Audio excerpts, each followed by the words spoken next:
Today, we're going to be tackling the transcendental argument. This argument to a lot of theists is the holy grail of arguments for the existence of a god. Now, I can't deny it definitely is an effective argument, but is it a sound argument? So, in order to dive into this, we first need to understand what makes this argument so effective.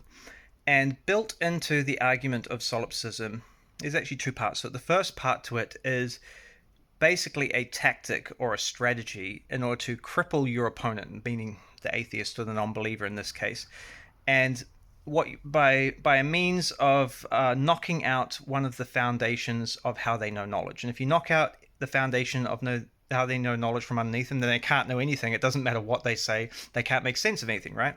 So I just covered another argument which essentially does the same thing, the same tactic, but in a different way. So the transcendental argument attacks knowledge, and the previous one that I covered was called solipsism. And solipsism does the same thing. And I'll just recap it quickly for those of you that didn't see the video. Basically, solipsism says there's no way for you to know that reality is real to 100% certainty. And that's true. You can't know anything to be real to 100% certainty. And because they have raised the expectation of proof to such an extreme, it is true. You cannot know reality to be real. And then they say, see, you can't know reality to be real, so you can't know anything to be real. But the problem with this is by setting this expectation, they have also shot themselves in the foot, and they themselves cannot know anything to be true because they themselves cannot know reality, which means that follow on from that, they also cannot even prove God to be real or know God to be real, right? So that is the first flaw with the solipsism argument. The transcendental argument actually tries not to make this mistake. We'll get into that a little bit more. It still actually does make this mistake, but with extra steps. But I'll get to that in a bit. The other thing which is really dishonest with the solipsism argument is that it's not an argument for God at all. The entire point of the solipsism argument is to discredit atheism, right? The argument of solipsism doesn't get you any closer to demonstrating the truth of God. In fact, it doesn't even attempt to do that at all. And so, in a sense, the solipsism argument is the only anti-atheist, pro-God argument in existence that disproves God, right? And so the transcendental argument, again, it doesn't make the same mistake.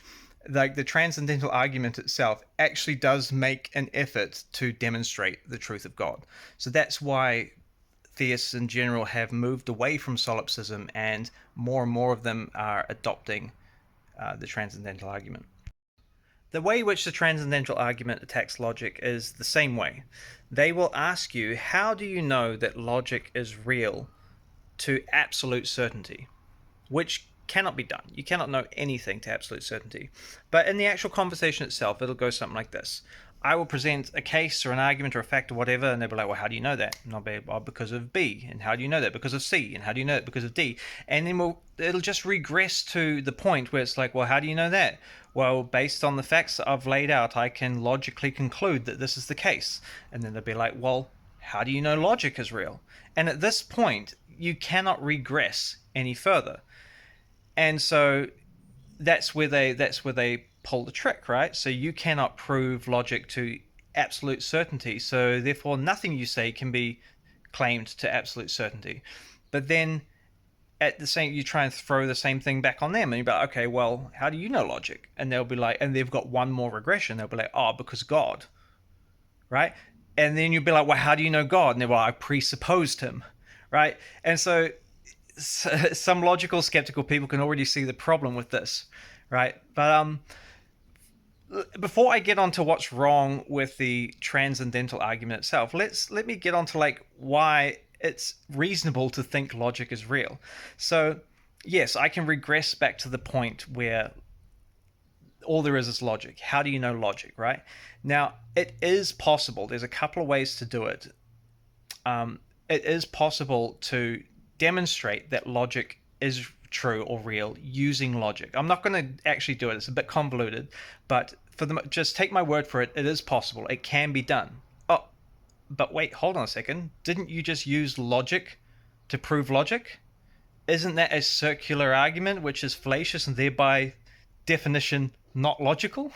Right? See what I mean? You end up in this weird circular paradox kind of a space. And so you cannot really use logic to prove logic because it cancels itself out. So the only realistic thing that you can do in the case of logic is to presuppose it or to assume logic is real, and it's a necessity. And I'll give you an example of why it's necessary to assume logic is real or to presuppose that logic is real. Because if logic wasn't real, that means that anything and everything is both correct and incorrect all at the same time, but also not. You see what I mean? Like, you can't even have a coherent conversation without logic. If you take logic away, it's just gibberish. Like, you can't even do anything.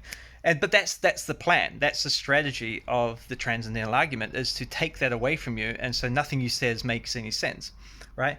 But the truth is, it's not only is it necessary to believe that logic is real, it's incredibly reasonable to think that logic is real. And the reason is because logic works. It worked yesterday, it worked today, it's going to work tomorrow. It has worked for every single instance, has been used throughout human history, I guess, with the exception of paradoxes, which by definition are not logical in the first place. Like, there hasn't been a single instance ever of logic not working. So, like, I know that, and then they'll point to something like Hume. So summarize what Hume, the philosopher, says is that just because something has never happened doesn't mean it's not possible for it to happen. So, okay, fine. It is theoretically, and as far as we know, it is only theoretically possible that logic may not work eventually for whatever reason, right? But for all of human history, it has. So it's not just reasonable to assume. And again, just because something is possible or theoretically possible doesn't mean that's likely, especially considering when the entirety of human history, logic has worked consistently and in spite of a god. Like, it doesn't need to be, it works regardless of whether there is a god or not.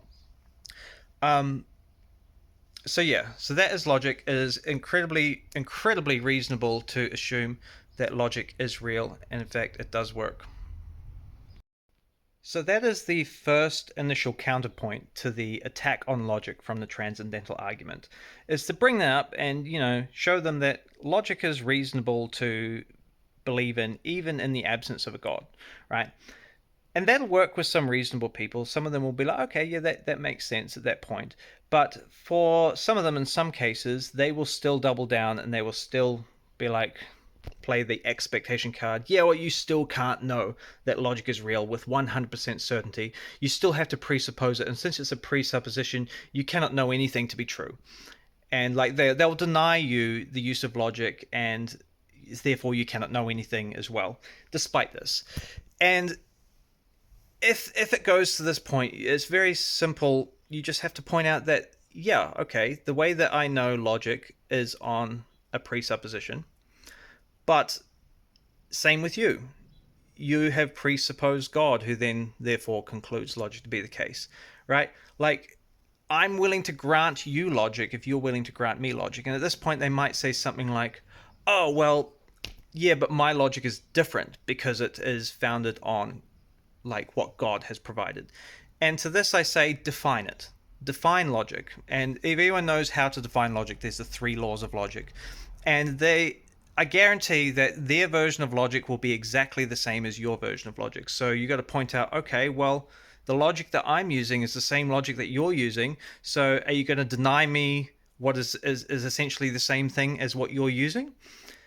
And they'll say something like, no, it's the same, but you don't have any justification for using it. And at this point, you've just gone to a silly place. And the second approach that they can take to this at this point is they'll be like, okay, yes, I have presupposed that my logic is real through God. I presuppose God, which then therefore concludes that my logic is real, that concludes that logic is real. But then, even though I initially presuppose God, the logic then loops back around and confirms God, creating what the transcendentalists call virtuously circular.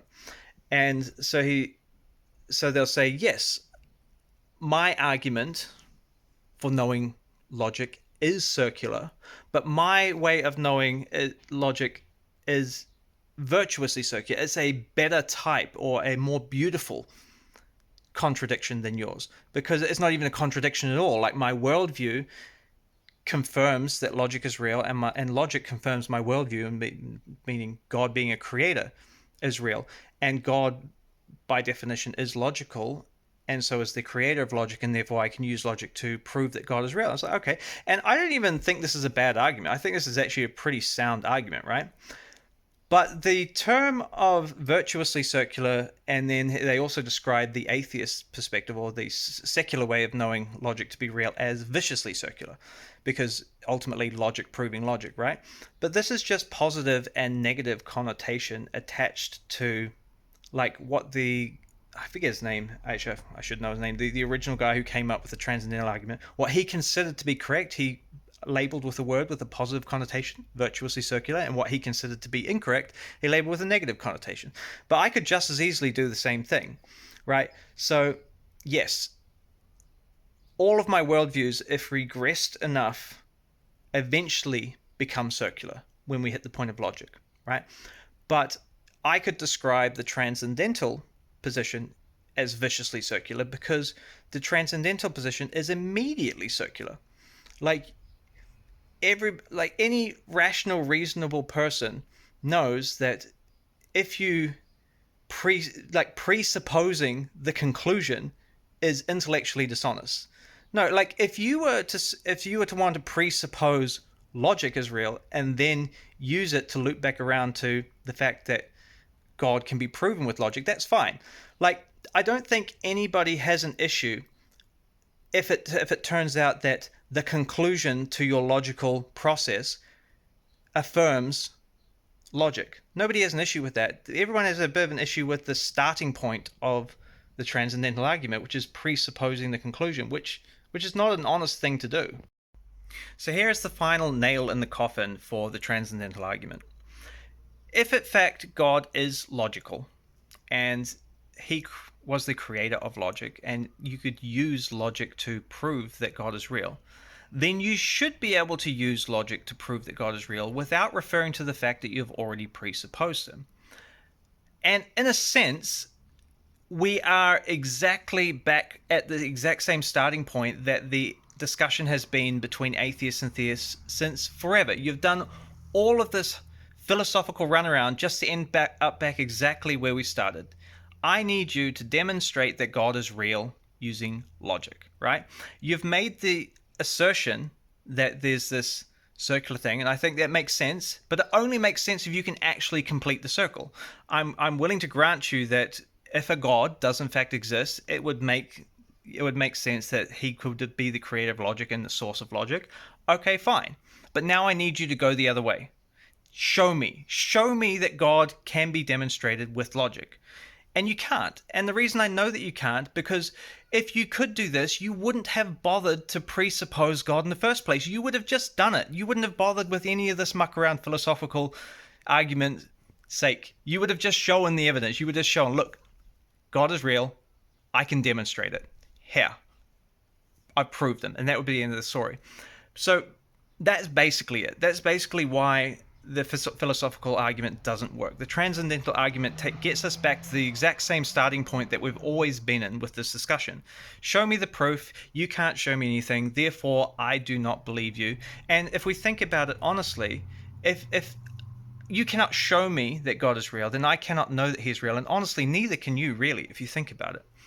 And I will, before we go, I'll just leave one more little point that I want to make in regards to this. And that is, a lot of people don't realize that when they say they presuppose something, even though they have not directly said it, they are admitting that it cannot be demonstrated. That's what a presupposition is. Like, presupposing something doesn't automatically mean that it's false. It also doesn't automatically mean that it's correct. It just means that it cannot or has not been demonstrated to be true. And so when you say you presuppose God to be real, you're kind of admitting that it's not possible to demonstrate that God is real, or that you haven't in this case, in which case we get back to the start of the logical thing is, okay, well, it hasn't yet. Now do it.